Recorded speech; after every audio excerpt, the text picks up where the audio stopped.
صراط مستقیم کدام است؟ نه، ما گاهی هم درد سرم نمی کنیم. کی است که حق من نمیشناسه؟ دکتر میشناسن. یک دکتر برده نسخه را گرفته، یک پندک دوا برش داده، مریض خورده، علاجش نشده، تسلیش نشده، پیش دیگه دکتر. اینطور مریضا هسته که 20 دکتر گشته، اینی قدر نسخه ها برش جمع شده، خو آرام ننشسته تا که دکتری که تشخیص مرض زیره بکنه نگذاشته، پشتش گشته. خیر ما در دین چرا همینطور نیستیم که ما در یک مسجد بریم، باز دیگه مسجد بریم، عملکرد ببینیم، حرکات ببینیم، وضعیت ببینیم، شخصیت عالم ببینیم، ای چی میکنه، چی کسب داره، چی عمل داره، چی کردار داره، چی را بیان میکنه، از کجا بیان میکنه. چرا نمیکنیم؟ همین کارا چرا نمیکنیم؟ این سوال در یک مجلس دیگه سرم مطرح شد.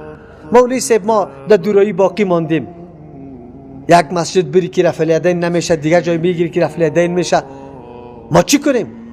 من برش گفتم دوستم رای خیلی کوتاه را برات نشان میدم، ولی این گپ بعد از او برات میگم که تو قطمه یک دو چیزا قناعت بکنی، بپذیری. گفت کدام چیزا؟ من گفتم گپ ازی بزن که پیغمبر قبول داری یا نه؟ گفت چرا نه، پیغمبر آدم قبول نکنه کافر میشه. چقدر خوب.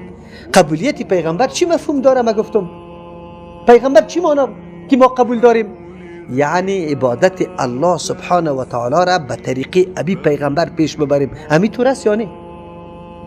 باز مثال برش گفتم که اگر ما نماز خواب گریانم بکنیم، زیاد تلاوت قرآن هم دایش بکنیم، یک جایش قصدن سجده را پیش از رکوع میکنیم، رکوع را بعد از سجده میکنیم، الحمد را در جای تحیات میخوانیم، تحیات در جای الحمد که تغییرم نبیه.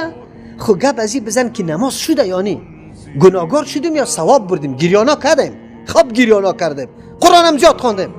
گفت نه نماز خو نمیشه. چرا نمیشه؟ ها؟ همون نماز است، تقدیم و تاخیر آمد. گفت خب پیغمبر علیه السلام به این طریقه نخوانده. ما گفتم بعد قطمه بپذیری که هر معامله عبادت ما، دیگه معاملات ما به طریقی کی باشه؟ رسول الله صلی الله علیه و سلم. چرا؟ کی مقرر کرده که باید الگو برای ما پیغمبر باشه؟ الله مقرر کرده ولکم فی رسول الله اسوه حسنه.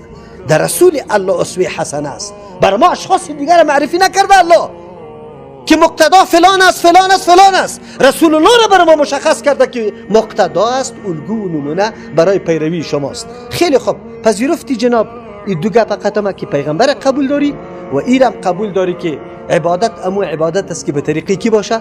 رسول الله صلی الله علیه و سلم باشه.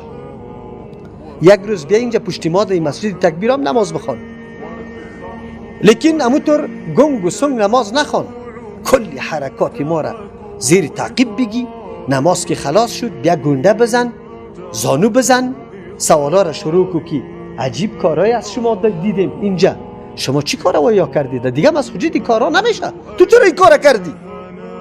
اگر من آدرس از رسول الله صلی الله علیه وسلم برات دادم، مجبور استی که بپذیری. چرا که قبول کردی قطمه.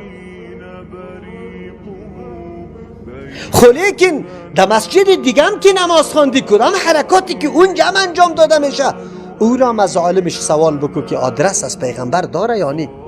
بعضی حرکاتی که اونجا انجام داده میشه، کلی نماز نمیگم، بعضی حرکاتی که در اون نماز انجام داده میشه، تو از پیش سوال بکن که آدرس داره یا نه.